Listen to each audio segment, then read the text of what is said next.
ग्वाल वालों को लेकर के गाय चराने के लिए जाते हैं और खाना भी साथ में लेके जाते हैं, क्योंकि भगवान थोड़े से बड़े जो हो गए हैं ना, अब तो गायों को भी लेके जा रहे हैं, सभी गोप वाले भी गायों को लेके जा रहे हैं और गायों को चरा करके ले जाते हैं और घर से सब लोग भोजन लेकर के जाते हैं। जब भी गैया चराने जाते हैं, क्योंकि सुबह निकलते हैं तो शाम हो जाएगी, गोधूली बेला में आते हैं। जब सायंकालीन होती है ना, दिन छुपने लगता है, उस समय गोधूली बेला होती है, उस समय भगवान लौटते हैं। ऐसे जाते हैं नित्य प्रति। और वहां पर करते क्या हैं कि कोई भगवान के जो सखा हैं, मधुमंगल, तो एक सखा भगवान का जो है वो बड़ा गरीब है बेचारा।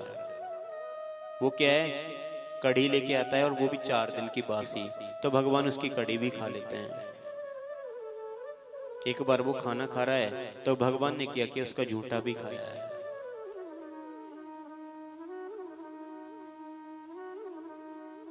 झूठा खाया है तो ये चीज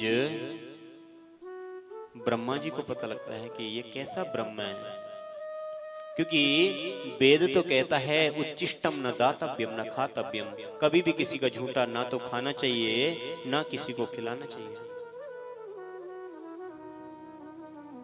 और ये स्वयं परमात्मा होकर के ये किसी को अपना झूठा खिला भी रहा है और दूसरे का झूठा खा रहा है, भला ये कैसे भगवान हो सकता है?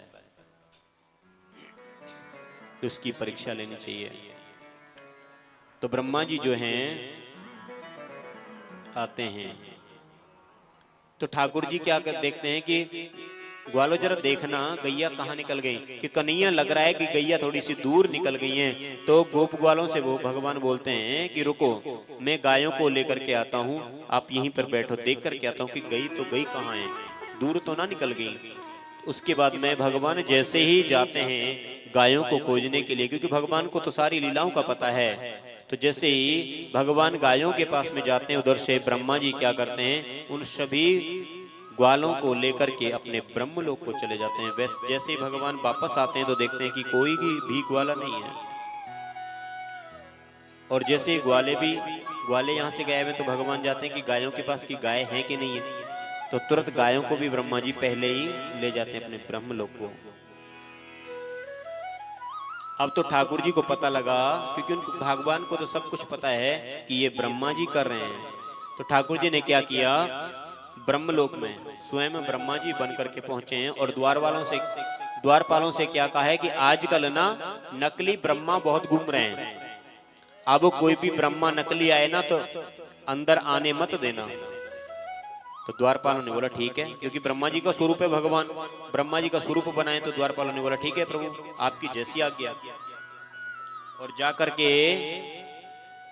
ब्रह्मलोक में जाकर के बैठ जाते हैं ब्रह्मा का स्वरूप बना करके। अब इधर से ब्रह्मा जी जब जैसे ही आता है, क्यों ब्रह्मा देखने आता है कि वो चल क्या रहा है, इधर क्या करते हैं ठाकुर जी, शाम का समय जब होता है तो स्वयं जितनी गायें हैं बछड़े हैं स्वयं बनते हैं, और जितने गोप ग्वाले हैं सब बनते हैं भगवान खुद ही।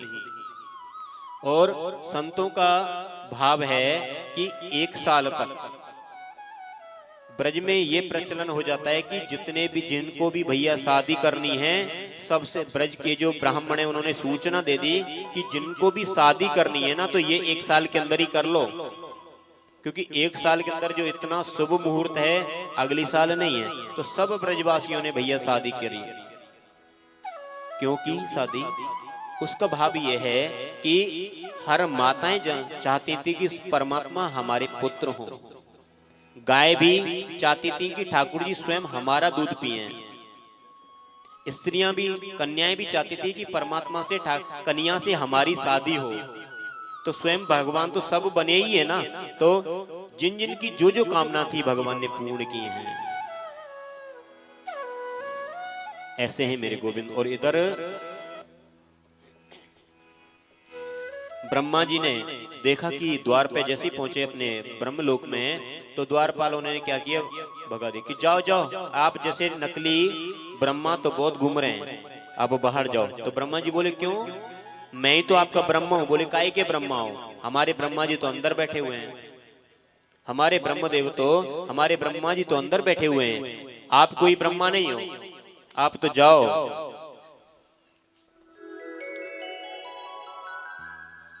ब्रह्मा जी को वापस कर दिया। अब तो ब्रह्मा जी को समझ नहीं आया कि हुआ तो हुआ क्या, जो कि ये लोग मेरे को नहीं पहचान रहे हैं कि हमारा ब्रह्मा तो अंदर है, कि ऐसा तो नहीं है कि स्वयं परमात्मा आकर के बैठ गया हो, क्योंकि भगवान की परीक्षा मैंने लेनी चाहिए ना। तो अब तो ब्रह्मा जी जो है क्षमा प्रार्थना करते हैं। हे कृष्ण करुणा सिंधु दीनबंधु जगतपते गोपेश गोपिका कांत श्री राधा कांत नमोस्तुते। भगवान से क्षमा प्रार्थना करते हैं कि प्रभु क्षमा करें, प्रभु क्षमा करें, मैं आपको पहचान नहीं पाया। अब तो जैसे ठाकुर जी को पता लगा है कि ब्रह्मा जी द्वार पर क्षमा याचना कर रहे हैं, तो भगवान ने क्या किया कि आदेश दिया कि आप जो द्वार पर जो ब्रह्मा है उसको अंदर लेके आओ। और भगवान ने उससे पूर्व क्या है, जितने भी ब्रह्मा थे सबको बुलाया है।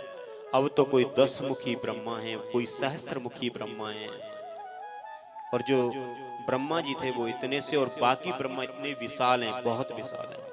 जैसे वो रुई राई की तरह लग रहे हैं, वो ब्रह्मा जी कैसे लग रहे हैं, बिल्कुल छोटे राई की तरह। और ब्रह्मा जो है वो बड़े ही विशाल हैं।